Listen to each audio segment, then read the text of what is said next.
Hi hello എല്ലാവർക്കും പുതിയൊരു വീഡിയോയിൽ സ്വാഗതം. കഴിഞ്ഞ ദിവസം ഞാൻ രേണുസുധീനെ മല്ലു റാപ്പർ കളിയാക്കിക്കൊണ്ട് ഇതിന് റീലിനെ കുറിച്ച് ഒരു വീഡിയോ ചെയ്തിരുന്നു. ആ ഒരു കേസുമായിട്ട് രംഗത്ത് പോയി കഴിഞ്ഞാൽ ഇവരകത്ത് പോകും എന്നുള്ള രീതിയിൽ. പക്ഷെ അന്നേരം അതിന് താഴെ വന്ന് ഒരാൾ കമൻറ്റ് ചെയ്തു, എനിക്ക് രേണുസുധിയുടെ ഫാൻസിൻ്റെ ലൈക്കിനും റീച്ചിനും വേണ്ടിയിട്ട് ഞാൻ ചെയ്ത വീഡിയോ എന്ന് പറഞ്ഞത്. അങ്ങനെയാണെങ്കിൽ ഞാൻ മല്ലു റാപ്പർ ചെയ്ത മറ്റൊരു വീഡിയോ കൂടെ എടുത്ത് കാണിച്ചു തരാം. അത് വീഡിയോ തന്നെയാണ് ഞാൻ അത് കൊടുക്കുന്നത്. അത് കണ്ട ശേഷം എനിക്ക് പറയാനുള്ളത് ഞാൻ പറയാം. ഹലോ ഗായ്സ്, ഇന്ന് ഞങ്ങളുടെ കല്യാണം കഴിഞ്ഞ് ഞങ്ങൾ രണ്ടുപേരും കൂട്ടുകാരികളാണ്. പറഞ്ഞെടുക്ക്. ഞങ്ങൾ കല്യാണം ഒക്കെ പോണ്. ആദ്യമായിട്ട് താലി കെട്ടാൻ പോണ്. താലി കെട്ടിച്ചടങ്ങാണ്. അതെ അതെ അതെ, ഞങ്ങൾ കല്യാണം മോളെ കിട്ടിയ എന്റെ തലണ്ട്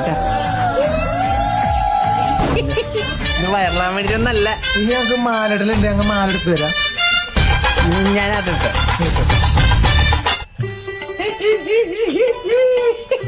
ഇനി അടുത്തതാണ് മെയിൻ പരിപാടി, ബൊക്കെ കൈമാറ്റം. ഒക്കെ സർപ്രൈസ് ആണ്. എനിക്ക് വളഞ്ഞു വേണ്ട, എനിക്ക് നേരുള്ള മതി. അതെനിക്ക് തന്നോ? ഇതാ എനിക്ക് നേരുള്ള ബൊക്കെ ഇഷ്ടം.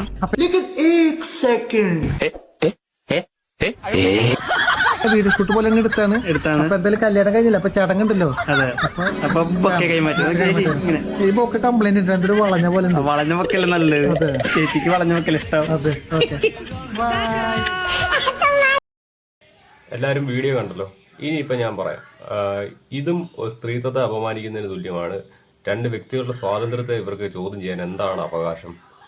ഇതും സ്ത്രീത്വത്തെ അപമാനിക്കുന്നത് തന്നെയാണ്. കാരണം ഒരു സ്ത്രീക്ക് കുട്ടി ജനിക്കാണ്ട് ഒരു പുരുഷൻ്റെ ആവശ്യമില്ല. അതിനുള്ള IVF ചികിത്സകളും മറ്റു കാര്യങ്ങളൊക്കെ ഉണ്ട്. ഇഞ്ചക്ഷൻ എടുത്തു കഴിഞ്ഞാലൊക്കെ കുട്ടികളുണ്ടാവും. അതിന് ഒരു പുരുഷൻ്റെ ആവശ്യമില്ല. അതുകൊണ്ട് തന്നെ രണ്ട് സ്ത്രീകൾ ഒന്നിച്ച് ജീവിക്കണം എന്ന് അവർ തീരുമാനിച്ചു കഴിഞ്ഞാൽ അതിനെ തടയാണ്ട് നിയമങ്ങളോ സംവിധാനങ്ങളോ നമ്മുടെ ഇവിടെ ഇല്ല. അറേബ്യൻ രാജ്യങ്ങളിലൊക്കെ ഉണ്ട്. അവിടെ ഇത്തരത്തിലുള്ള സ്വർഗാനുരാഗപരമായിട്ടുള്ള പ്രവർത്തനങ്ങളൊക്കെ നിരോധിച്ചിരിക്കുന്നതാണ് നിയമം മൂലം. പക്ഷേ ഇന്ത്യയിൽ അത് നിരോധിച്ചിട്ടില്ല. അതുകൊണ്ട് തന്നെ 18 വയസ്സ് കഴിഞ്ഞ ഏതൊരു വ്യക്തിക്കും ഇഷ്ടമുള്ള പാർട്ട്ണറെ ചൂസ് ചെയ്തെടുക്കാനായിട്ടുള്ള ഇത് അവകാശവുമുണ്ട്.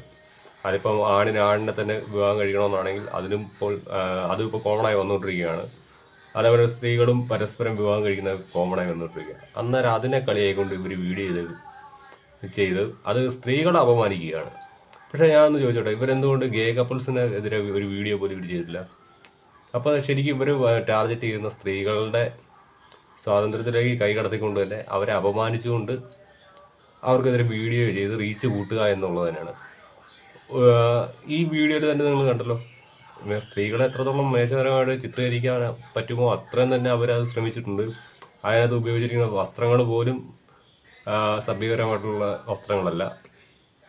അങ്ങനെയുള്ളപ്പോഴത്തേക്ക് ഇവർ ഇനിയിപ്പം ഇത് സ്ഥിരമാക്കിക്കൊണ്ടിരിക്കുകയാണ്. കുറേ പേര് ലൈക്ക് ചെയ്യാനും ഷെയർ ചെയ്യാനും ഒക്കെ ഉള്ളതുകൊണ്ട് എന്തായാലും ആരെങ്കിലുമൊക്കെ ഒന്ന് കേസ് കൊടുത്ത് ഇവരെ ഒന്ന് നേർവഴിക്ക് കൊണ്ടുവരണമെന്നാണ് എനിക്ക് പറയാനുള്ളത്. സ്ത്രീകൾ ഇവരെ കൊണ്ട് ബാധിക്കപ്പെടുന്നവർ, അല്ലാതെ ഇവർക്കെതിരെ സോഷ്യൽ മീഡിയ ക്യാമ്പയിനിങ് നടത്തിക്കൊണ്ട് ഇവരെ നന്നാക്കാനൊന്നും പറ്റില്ല. അതുകൊണ്ട് തന്നെ കഴിയുന്നതും ഇവർ അപമാനിക്കുന്ന സ്ത്രീകളിൽ ആരെങ്കിലും നേരിട്ട് മുന്നോട്ട് വന്നിച്ച് കേസ് കൊടുക്കണം. നമ്മുടെ ബോബി ചെമ്മണ്ണൂരിനെതിരെ കേസ് കൊടുത്ത പോലെ തന്നെ ഇവർക്കെതിരെ കേസ് കൊടുക്കണം. കാരണം അത്രയും സമ്പന്നനായുള്ള ഒരാൾ വ്യക്തി പോലും സ്ത്രീയെ അപമാനിച്ചു എന്നതിൻ്റെ പേരിൽ കുറച്ച് ദിവസം ജയിലിൽ കിടന്നതാണ്. അതിനുശേഷം അദ്ദേഹത്തിൻ്റെ ഭാഗത്തുനിന്ന് ഇത്തരത്തിലുള്ള പ്രഖ്യാപനങ്ങളും പ്രസ്താവനകളും ഒന്നും വന്നിട്ടില്ല. അപ്പം അടി കൊള്ളേണ്ടത് കൊണ്ടു കഴിഞ്ഞാൽ ആരും നന്നാവും.